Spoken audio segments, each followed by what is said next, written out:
listeners, and welcome again to Global Women Enrichment Podcast. We are so privileged this evening to have our gentlemen with us again, and what a joy it has been to have them join us in the month of April and now in the month of May. And May is such a wonderful month because I'm born in May. Plus, we have Mother's Day in May, and today we're celebrating Mother's Day, and we want to have our men give their input on their concept of women, the role we play in their lives as mothers and wives and daughters. And you know what? Last month we talked a little bit about emotional intelligence. Let's see if we can get some emotion out of the men today as we talk about mothers and wives and daughters. And we have the privilege of having two men who are dads of girls, and that will be interesting. Nicholas has a son and another son on the way, but I'm sure he has a mother because you know me. None of us would be here if we didn't have women in this world. It takes a woman for a man to walk on earth. So, gentlemen, welcome to our podcast this evening. We're going to be talking about motherhood in honor of Mother's Day, and we have three questions I'd like to throw out. We're going to talk about your mother. I hope none of that is tough. And then we're going to talk about your wives when they became mothers for the first time and what that meant to you. And then if you have girls, what does it feel like being dad to girls? So let's start with Nate on those three topics. Which one first? Go for it, Right. whatever you choose. I guess we'll start. This is May, and Mother's Day is here. So, I'll tell you a little bit about the role that my mother played for me in growing up, and I think I don't think it's unique to my experience or friends' experiences with their moms, which is this unwavering support. And what I would say is like the confidence that gives to a young man to know that you have your mother's encouragement. It makes you courageous to be willing to try things, at least for me in my home. So when Mother's Day comes around, it's an opportunity for me just to say kind of thank you again and be appreciative of that. And then I also have, other mother figures, in my life. I grew up with my grandmother in the home, learned very different things from my grandmother than I did from my mother. She was a child of the Depression. And so there was this tremendous lesson around gratefulness that came from her. And I also had another mother figure. Her name was Angie. She was the youth minister at my church. And as a teen, when you're still trying to figure out who you are and all that kind of stuff, really encouraged me and made it okay for me to be myself. And she would ask me to come. I was a football player in high school. Wear your jersey, come. They think you're cool. If you come, other people will come. But what it really wound up doing was, giving me this kind of confidence piece, right? So there's a lot of women, both, obviously my real mother, but others that have played, really important roles for me in forming who I am. Awesome. Man, I could brag about my mom all day. My mom was always just kind of our role model. We saw our mom go through a lot. She was always a woman of faith. We saw her suffer and be strong through it. As a Christian today and as a pastor here at Riverside Baptist Church, I could always point back at the example that my mother set for us because, she was just a spitting image of somebody who was faithful, who was our support. She believed, I had three older brothers. She believed in us when a lot of people didn't. But she was never afraid to just give us a kick in the butt and say, hey, you need to live up to the standard that you could live up to. And so, most important figure in a man's life, I think, besides his wife, which I think the two are going to go hand in hand, right? Yeah. And Jean, your mom. My mom, when I think of her, it's one word comes up is fearless. I don't know if I mentioned she was the 8th of 20. Her mother died when she was 7, so she was raised by her older siblings, and then her father remarried, had 10 more kids. So, there was not a lot of of hugging and emotion. It was, when you have 20 kids that you have to feed, there's no buying of dolls or stuff like that. It's just putting food on the table and go to school. And there was no, let me help you with your homework. It's, you need to figure it out. So my mom went through medical school, became a pediatrician, became a board certified pediatrician here in this country. When she married my father, they got married in France. She picked up, my father already left, and my father said, come. She picked up and left, and then they moved to Africa, where I was born. Again, without hesitation. But again, I guess she had faith in herself and faith in my father, because I can't talk about my mom without not talking about my dad and how throughout her life and throughout their lives they supported each other. So I guess when I talk about my mom, I'm talking about my dad as well, because they were a team. They were my image is fearless and support, and she knew me. She knew me more than anybody. I can tell her conversations I can have with my father, I can always have with my mom, because she was open and like nothing was taboo. Anything emotional, except money. If you talk about money with my mom, she's like, "Oh my God, you always, that you talk to my dad with." But that's in a nutshell when I think about when you say mom. The fearlessness, the support, the unwavering love and support of her family. She just, till the day she died, she was just there. Power women. That's who our mothers are. Powerful women. And that's what I hear you men discussing, how your moms meant so much to you as men and created the courage in you to become who you are. So I'm going to now ask you to share about when your wife became a mom for the first time. Not about her as a wife, because we know how you feel about that. That day you married your bride. We don't want to hear about that. We know that. We want to hear about the day your precious wife gave you your first child. I'll start with you. Yeah. So the question is, how do we think? What's the emotion you feel to your wife becoming a mother? I guess the first thought that comes to my mind is that my wife was just so prepared and she's so competent. Going into our marriage, we had very clearly defined expectations of what we wanted. She wanted to be a stay-at-home mom. She grew up taking care of her little cousins. She grew up babysitting. I mean, she knew what she wanted out of our marriage, and she knew what she wanted out of her role in the household. And so I just want to say from day one, I mean, obviously you get all of the emotions of having your first child, which, I mean, there's a few moments in my life where the world just felt like it got really small. Like one, it revolved around God, the other around my wife, and then the one, when my son came into this world. But from that day on, she knew what exactly she wanted to do to raise him, to take care of him, to nurture him, to protect him. And so to this day, I mean, when I see the way that she is with him and the way that, she's handling our marriage, but as well as, just how we're approaching raising him, I just feel like, man, she's so competent. She knows exactly what she wants to do. And part of that is the experience of, she always was taking care of her little nieces, little nephews growing up. But also part of that is that, I think God has given her a gift and a call to do that. And so she carries it out beautifully. And, I think the thing that I'm thinking about you guys as you guys talk about your moms is that the way that, they encourage and reinforce and just give us confidence is something unique. Like none of your buddies could give you that kind of confidence for life other than, your wife or your mom or, those very important women. And so, she's going to do that same thing with him, I'm sure. So, Yeah. Ladies, feel free to jump in whenever you want. John, when your wife gave you that first child. So I have a unique experience. My current wife, we don't have children, but the mother of my child, my ex-wife, who we have a close bond. We're friends, right? But I remember that day at the hospital when she gave birth to our daughter. I felt this is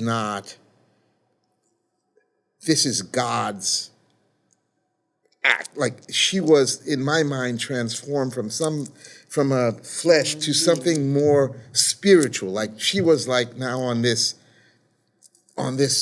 pedestal that, oh my God, how can she create this? How can she, it transformed my view of women in general the moment I saw her give birth, and I understood, I felt the presence of God at that moment, because it was something extraordinary. And my current wife, who we lost a child, a miscarriage, but one of the reasons I am with her is because of her skills as a mother. For a while I was in the Bachelor, and I'm watching, I'm seeing women, and I'm dating, but what really brought it home for me, it was how she was raising her children and how she treated my daughter as a mother. I'm like, this. She has the values, the way the way she raises her daughters. These values they match mine. This is what I'm looking for in a relationship, and this is a woman I can marry. This is a woman that, as a mother, the way she treated my daughter and the way she treated her daughter, the support, the love, the affection, the discipline as a single mom to two kids, the discipline that she gave to her daughters. Again, I was out there. For me, that closed the deal. It was important to me that I was with a mother as well, because I needed also a mother for my child. Yes. I'm going to ask you ladies to comment on the concept of the divine in a moment. But before we do, let's have Nate share with us about that moment. So I think for me it was, I felt really good and I thought I had the right woman that I wanted to spend the rest of my life with and build a family with. And then the baby comes. And then I didn't think anymore, and I knew it. Mm-hmm. And I think it had to do with this like immediate transformation that happened. She had never been a mom before, and immediately became this amazing protector, caregiver, provider for our daughter. And that was instantaneous.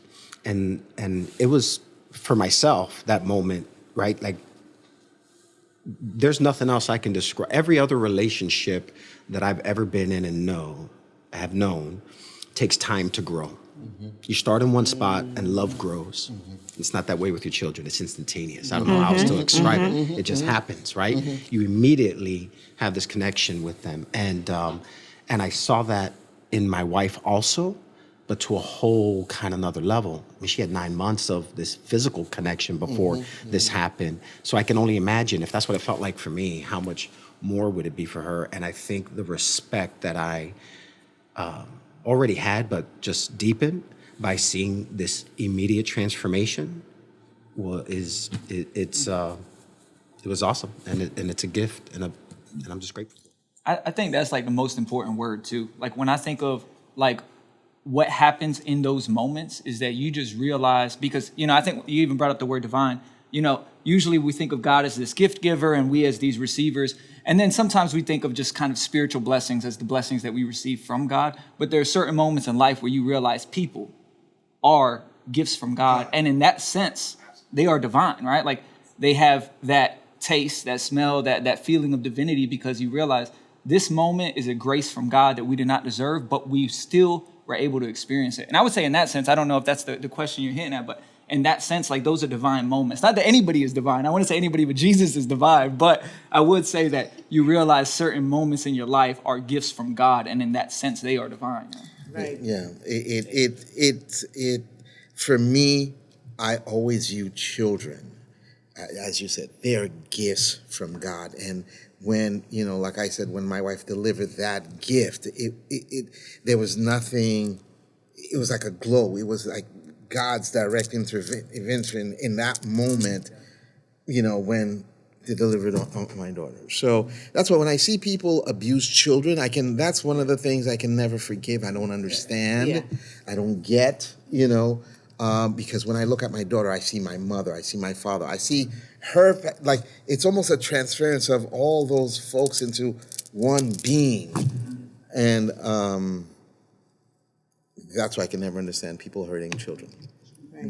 There is something profound about God partnering with humanity to perpetuate the species. Yes. And in every female in the animal kingdom, there is this connection.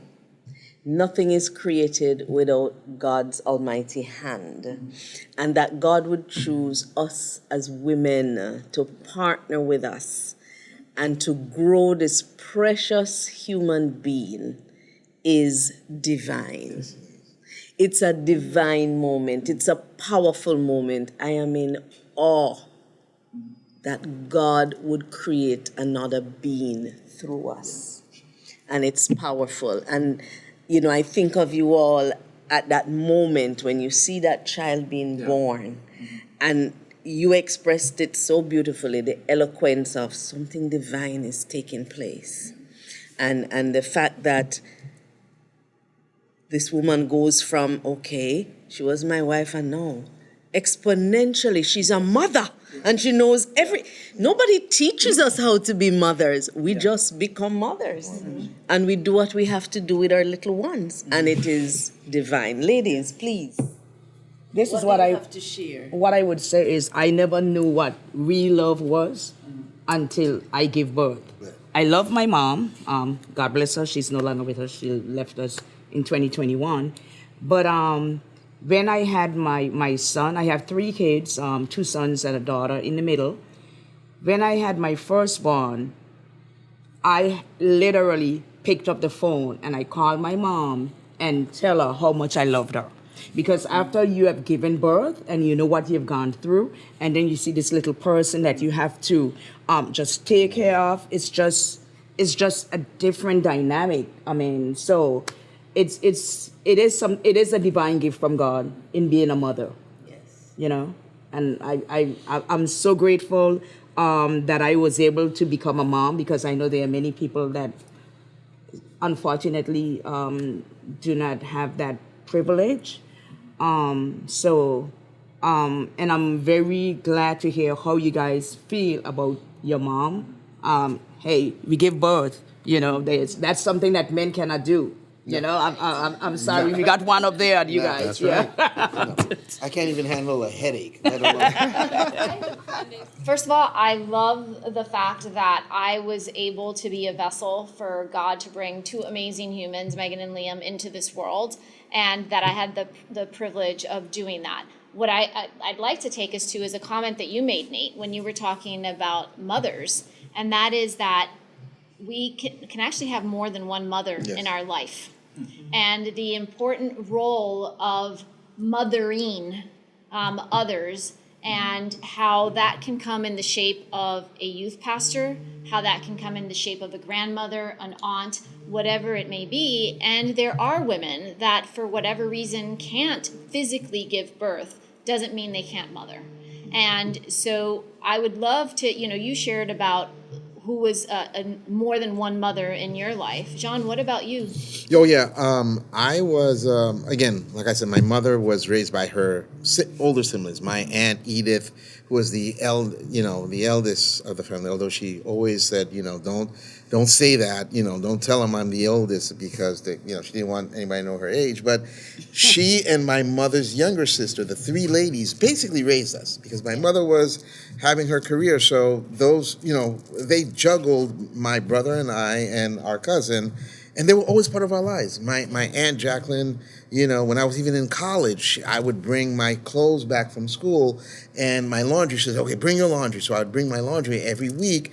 My shirts would be ironed, my sheets, everything. And she goes, see, this is how a woman is supposed to treat a man. I'm like, Auntie, I don't know if anybody's gonna iron my drawers, but she didn't have children. She wasn't married, so I was her focus. So I would literally come from school, bring my clothes, everything. My shirts were white. She would but these women played a very significant role in my life, just like your mother and your grandmother. I didn't have a grandmother, but they're like my moms. Yeah. What about you, Nicholas? I didn't have that growing up. I had my mom, and that was the main person. I can't think of any woman growing up that I thought to myself, okay, they're also kind of impacting me in that same way. But I will say this, now that I am a Christian, and I became a Christian when I was about 15, 16 years old, I have come to understand that women are matriarchs within the church. So the Bible does lift up certain women throughout the Bible, Deborah, Mary, and there are other examples. And the Bible does lift them up as exemplifying attributes of God that men are not exemplifying. And so, we tell our boys, and I think we practice this here at Riverside Baptist Church, is that when you have older women in your church, it is your job to make sure that you are giving them honor and respect. And so I think that for me, my whole perception of like older women in particular, but also women more generally, has been shifted because of my faith, but also because that's something that comes naturally to me as somebody who did have such a high regard for their mother. I could say, yes, that woman is worthy of my honor and my respect because I know what it is that women have gone through, or I've seen, what it is that they've gone through. I haven't had that personally, but I would just say I think it's really good for young men to have that attitude towards women, that they need to be held in a high regard. And so, yeah. Mm-hmm. Well, with that, we're going to have to bring this podcast to a close.